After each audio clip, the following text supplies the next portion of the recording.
আমরা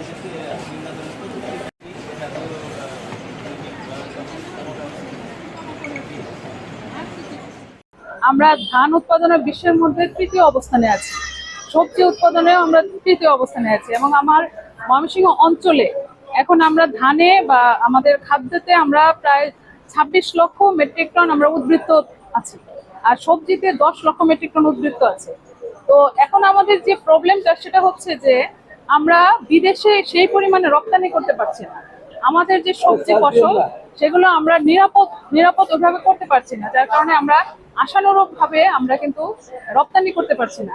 এই জন্যই আমাদের কিন্তু এখন এই দিকটাতে এমফেসিস দিতে হবে যে আমরা নিরাপদ কিভাবে ফসল উৎপাদন করব, এবং এই যে পার্টনার প্রকল্প, এই পার্টনার প্রকল্পের যে বিভিন্ন কর্মকাণ্ড এবং যে গুড এগ্রিকালচারাল প্র্যাকটিস, এটার কিন্তু একমাত্র উদ্দেশ্যই হলো যে নিরাপদ ফসল উৎপাদন, মান সম্পন্ন ফসল উৎপাদন। জামালপুরের 7টি উপজেলাতেও এই পার্টনার প্রকল্পের আওতায় আমাদের এই উত্তম কৃষি চর্চা, যেটা বলে গুড এগ্রিকালচার প্র্যাকটিস, এর মাধ্যমে নিরাপদ পুষ্টি সমৃদ্ধ খাদ্য উৎপাদনের কার্যক্রম হাতে নেওয়া হয়েছে। তারই অংশবিশেষ হিসেবে আমাদের ফার্মার্স ফিল্ড স্কুল, বিজনেস স্কুলটা পরিচালিত হয়, এবং সর্বশেষ যে ধাপ, প্রতিটা ধাপে ফসলের মাটি পরীক্ষা, পানি পরীক্ষা, এগুলা যথাযথভাবে করা হয়। এখানে মাঠের যে উপকরণগুলি ব্যবহার করা হয় প্রত্যেকটা নিরাপদভাবে ব্যবহার করা হয়, সঠিক ডোজ মেনটেন করা হয়।